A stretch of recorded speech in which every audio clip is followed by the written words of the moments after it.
जुलाई 1976 में मैं, मेरी वाइफ मेरी, मेरा 6 साल का बेटा जॉनथन और 7 साल की बेटी सुजान इंग्लैंड के प्लिमाउथ से एक सपने को पूरा करने निकले। हमारा मिशन था 200 साल पहले मशहूर एक्सप्लोरर कैप्टन जेम्स कुक के वर्ल्ड वॉयज को दोबारा कंप्लीट करना। मैं एक 37 साल का बिजनेसमैन था, लेकिन समुंदर मेरा असली जुनून था। पिछले 16 सालों से मैं और मैरी अपना हर खाली वक्त सैलिंग स्किल्स इंप्रूव करने में लगा रहे थे। हमारी बोट वेव वॉकर एक 30 मीटर लंबी और 30 टन की खूबसूरत वुडन यॉट थी। इसे प्रोफेशनल्स ने बनाया था और हमने महीनों तक इसे हर तरह के खराब मौसम में टेस्ट किया था। हमारी 3 साल और 1,05,000 किलोमीटर की जर्नी का पहला हिस्सा बहुत अच्छा रहा। हम अफ्रीका के वेस्ट कोस्ट से होते हुए केप टाउन पहुंच गए। यहाँ से इंडियन ओशन के खतरनाक पानियों में जाने से पहले हमने 2 क्रू मेंबर्स को ज्वाइन कराया, अमेरिकन लैरी विजिल और स्विस हर्ब सेगलर। केप टाउन छोड़ने के दूसरे ही दिन तेज तूफानी हवाएं चलनी शुरू हो गईं।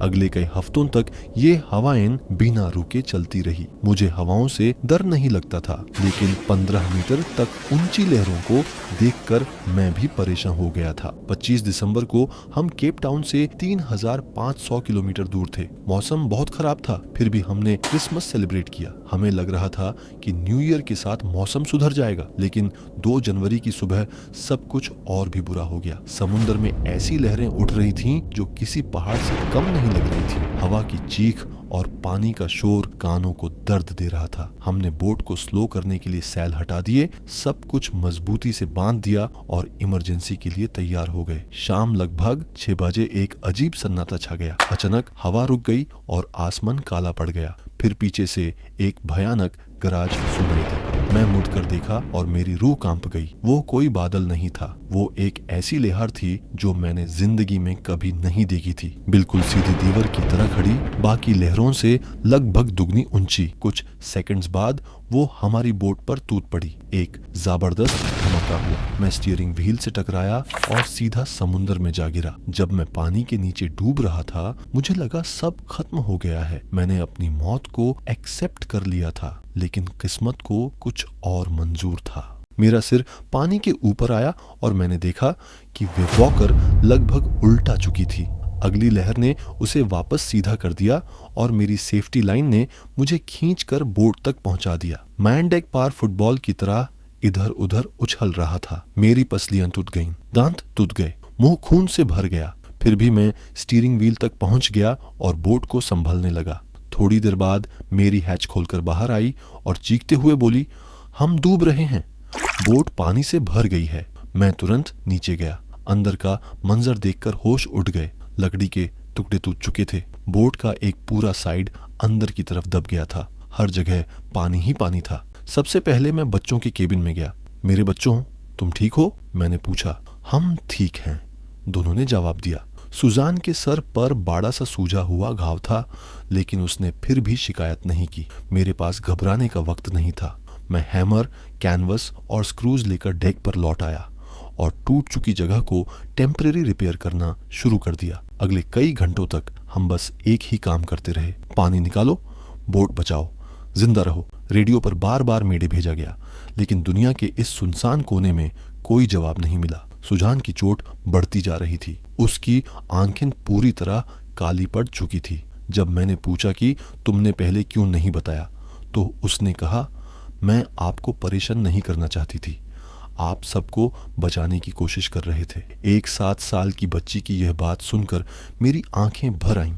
अगली सुबह मुझे पता चला कि बोट की लगभग सारी में रिब्स टूट चुकी हैं। वे वॉकर ज्यादा देर तक नहीं टिक सकती थी। मैप्स देखकर मैंने कैलकुलेट किया कि कुछ 100 किलोमीटर दूर 2 छोटे आइलैंड्स हैं। उनमें से एक था आइलैंड एम्स्टर्डम, जहां फ्रेंच साइंटिफिक बेस था। अब वही हमारी आखिरी उम्मीद थी। 4 जनवरी को लगातार 36 घंटे पंपिंग करने के बाद पानी कुछ कंट्रोल में आया। हमने 2 दिन बाद पहली बार कुछ खाया, लेकिन फिर एक और तूफान आ गया। 5 जनवरी की सुबह हालत फिर से खतरनाक हो गई। इसी बीच मेरा बेटा जॉनथन पूछता है, डैडी क्या हम मरने वाले हैं? मैंने यूज हिम्मत देने की कोशिश की। तब उसने कहा, डैडी, अगर हम सब साथ रहें तो हमें मरने से डर नहीं लगता। उस पल मेरे पास कोई जवाब नहीं था, बस एक ही फैसला था, जब तक सांस है लड़ेंगे। 6 जनवरी को मौसम थोड़ा शांत हुआ। मैं अपनी पोजीशन कैलकुलेट कर रहा था। हम लगभग 1,50,000 स्क्वायर किलोमीटर समुद्र में एक सिर्फ 56 किलोमीटर चौड़े आइलैंड को ढूंढ रहे थे। ये किसी रेगिस्तान में एक सुई ढूंढने जैसा था। इसी दौरान सुजान मेरे पास आई। उसका चेहरा चोटों से भरा हुआ था। उसने मुझे एक कार्ड दिया। अंदर लिखा था, oh how I love you both, thank you, let's hope for the best. उस कार्ड ने मुझे दोबारा हिम्मत दी। मैंने कैलकुलेशंस दोबारा की और लैरी को 185 डिग्री का कोर्स फॉलो करने को कहा। फिर मैं थक कर सो गया। शाम 6 बजे मेरी आंख खुली। मुझे लगा हम आइलैंड मिस कर चुके हैं। तब जॉनथन और सुजान मेरे पास आए। डैडी, आप दुनिया के बेस्ट कैप्टन हो। मुझे नहीं लगता, मैंने कहा। सुजान मुस्कुराई। नहीं डैडी, आप बेस्ट हो। क्यों?